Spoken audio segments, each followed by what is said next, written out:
Yeah, there's been probably a few occasions, but I think sometimes thinking back when we used to play on the floats going around town, I remember this. You know, we had some really good old times on the floats. It involved quite a few people and lots of festivities going on, and we kind of had a lot of fun doing that. Yeah, I'm sure if I'd have done my homework well, but Do you remember a guy by the name of Pete Haig? Yeah, you bet. He used to play on the floats and stuff too. Yeah, Pete was a really good fiddle player, and one of the great fiddle players that came through the Peace Country, and that's great. Yeah.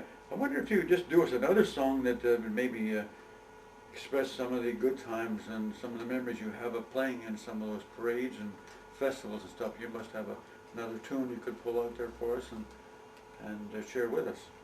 yeah. Anything you like.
Hey, great old song, Clarinet Polka. I remember Alf Walsh doing that, you guys playing that on the float together, and it was a hell of a sound at that point. I tell you, nice.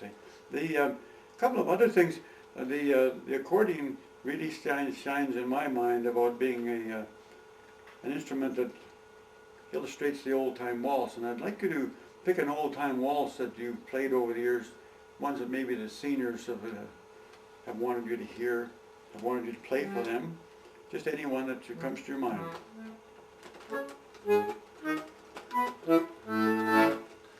Sure, probably, well, I guess you really can't leave Life in the Finland Woods out of it. That's right. Beautiful.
song.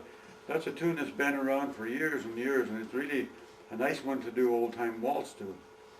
And the other thing that we talked about the other day in the Dawson Creek area, I mean, looking back over the years, we had fiddle players like Clayton Hogan, we had Slim Hebert, and we had a couple other you can think of, Pete Haig. Pete Haig, of course, and What was the little French guy that played the fiddle? Emil the Duke. Emil the Duke? We had another good fiddle player that played along with Dave and I for a while, Neil McLean. Is a very good fiddle player, but Neil was pretty private about his I see. anything he does, so you know, not everybody knew that he was a good Player, eh? good fiddle player. But he was, See, the thing that's really sad about that is those people are all gone, and there's no record of them at all. You can't find a piece of tape anyplace where we can go and re-enjoy them now. And that's one of the reasons we're sitting here today, is to make sure we have a little bit of a record of your playing, because we remember you for years, and we don't want your memories to go away when you leave the earth. So that's why we're here today. And I think we have to do more of this, because if we don't, history is going to be lost. well, this is true. That it's yeah. There's you know, you get one time around. So Yeah, that's right. it's I guess it's, you leave some memories, but also it's good to have something that people can Look at it. Eh? hang on to, I guess. From all your experience and your years of playing now, playing the accordion is still alive in Sweden and other countries, and Gaby Hawes and some of those guys made good time with accordion music over the years. If anybody's starting out and was interested in doing button accordion, is there any coaching or anything you could offer them, any suggestions that might help them? Well, it's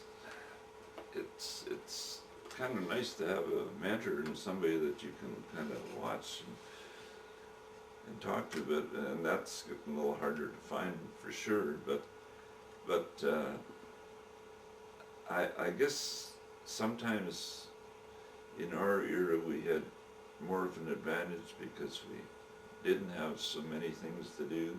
Mm-hmm. I grew up in the prairies, and you'd have snow 4 feet deep and snowbanks 14 feet high, and you really didn't go anywhere. So Yes. what do you do? You know, we didn't have, TV wasn't around in those Yeah. days, so people were inclined to make their own entertainment. And To sit down and learn. so there was a lot more opportunity to learn to do stuff Yeah. like that, and you know, now it's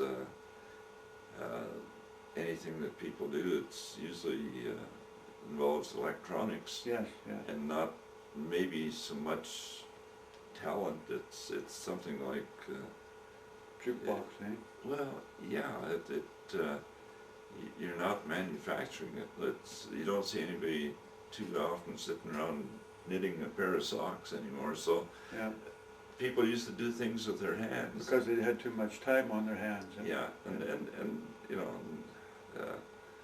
if you didn't like whittling or something like that, well, probably you'd get a hold of an instrument Yeah, and play. you'd stick with it until you learned how to play it a bit. That's an important thing, though, is to find somebody who does play and learn from them.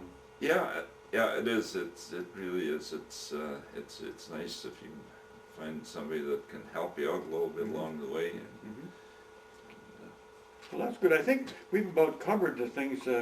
We've got about 50 minutes there now, so I'd like you to pick just a closing number, something that you'd like to play as a wind-up for the end, and maybe get you to say a couple things at the end, and then we'll finish.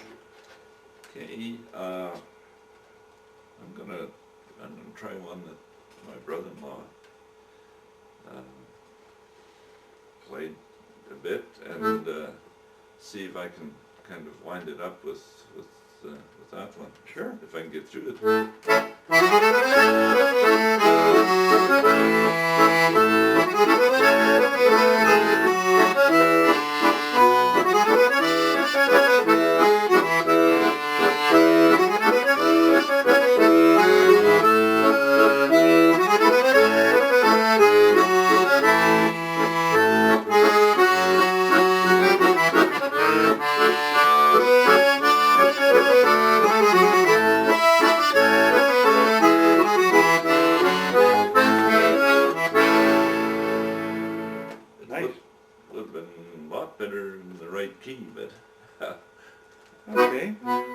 Have you got anything you'd like to say before we finally break for the time? I'd like to say thank you very much for taking the opportunity so we can enjoy your music and make a little bit of a record of your history. It might seem like a pretty simple thing, but it's going to mean quite a bit to other people. You know, when we pass on, and there'll be some chance for your family to bring it out and remember you because you're such a great talent, eh? Well, there's one thing I want to say is, and that is thanks to you and to Barb, who is running the camera, and I think you're a great ambassador of music, and you bring lots of music, some of your own, some of other people's, to people that like to hear it. And I think it's a wonderful thing, and I'm glad and privileged that you take the time to get some of my stuff and pass it on to people that might want to hear it, and hopefully they do, and if they do, that makes me happy. So a big thanks to you and to Barb for the time you spend doing this. It's a great thing. It's a very unselfish thing to do because you're spending a lot of time doing it. That's our pleasure, Vern. Well, I appreciate it.